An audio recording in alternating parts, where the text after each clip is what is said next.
now I'm on the ferry going over to Brier Island, and the ferrymen are nice, and they're really aware of everybody bringing canvases and stuff over, and they know there's painters over there, and we chatted it up, and see, this part actually was pretty quick.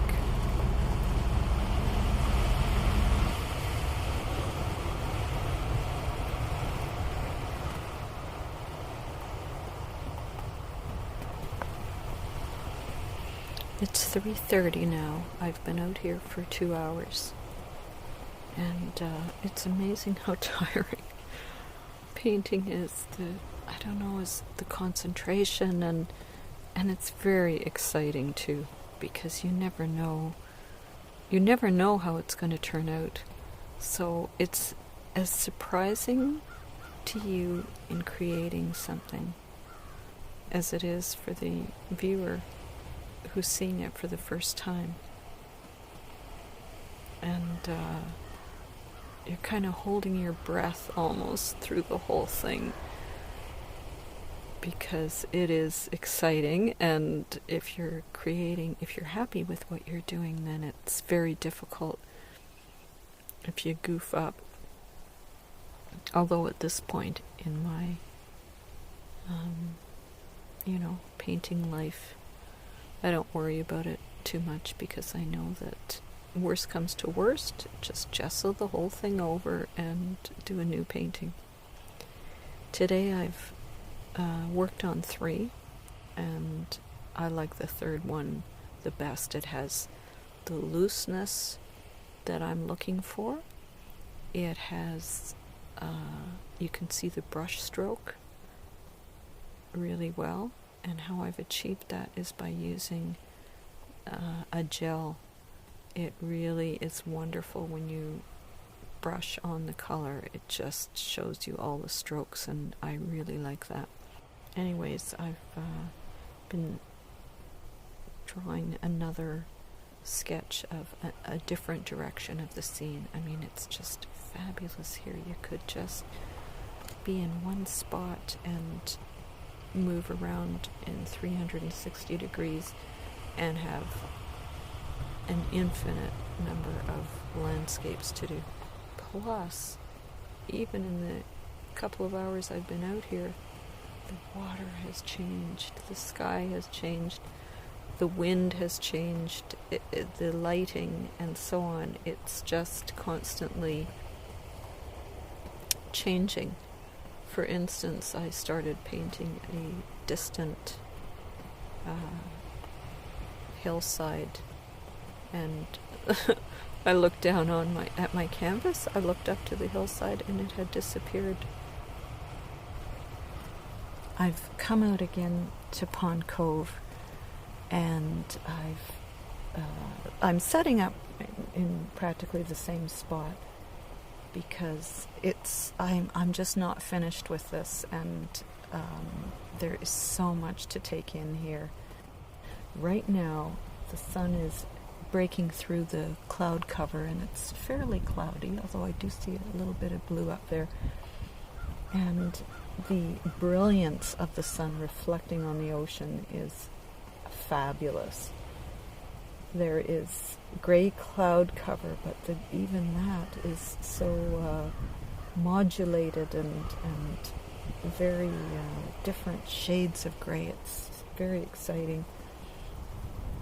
And the Queen Anne's lace is mostly over now, and the seed pods are waving in the wind and silhouetted against that gorgeous, brilliant ocean.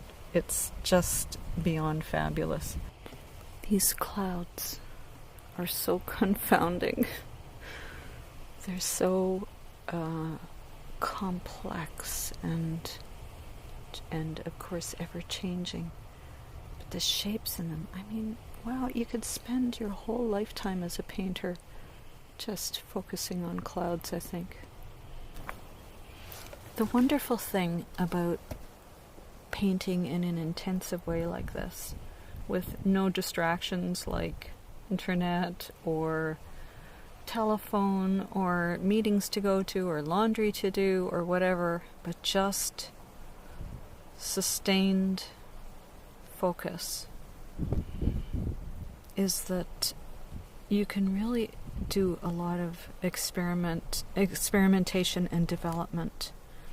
So, yesterday I worked on a couple of paintings, and they, two of them were super busy and really difficult to see, overcomplicated somehow. So today I thought, well, why not just try to do as simple a drawing and painting as you can. Just do color fields and try to minimize the colors. I think I'm getting somewhere, and I'm thinking about David Hockney, and I'm thinking about all those iPad drawings that I really, really like, and God, I wish I had an iPad. Someday I will, but not at the price they are now. It's interesting to see the type of drawing that people can do on that, and that it's, again, these planes of color. And I love color so much, and I love the shapes that I see in nature. So a marriage of the two is wonderful.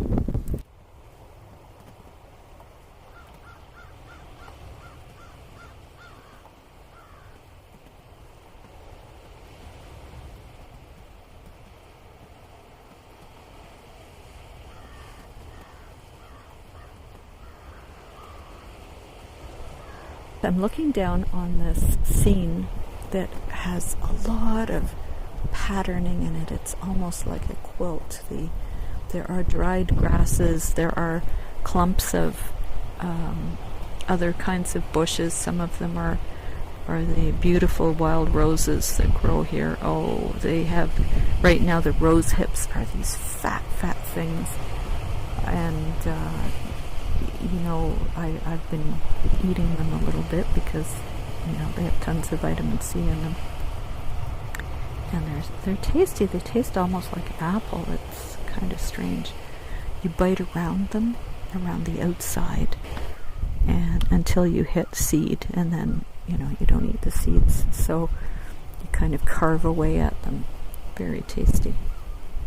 And they're all here for the asking. I'm using a square canvas this afternoon, and just setting up here. It was a bit rough coming out here because there was a huge rain last night, and big puddles on this road that isn't, particularly well maintained, so it was an obstacle course. Yeah, I'm having a eureka moment, and that's why going out on these sustained painting trips are a good idea. So I bought these Derwent art bars. I guess they're compressed watercolor. Really great colors, and so I colored one of the canvases, and what I did is I colored it with the complementary color of whatever I'm going to paint. So for instance, I'm going to paint green trees, and the complement of green is red. I goofed up and did some of the yellow grass with yellow, but then I remembered and did the rest of it with purple, because purple and yellow are complements of each other. My latest perfect medium is this slow drying gel medium, and in fact, if you don't need it to be slow drying, any gel medium, because the gel medium is so amazing. It shows every single brush stroke, if that's what you want.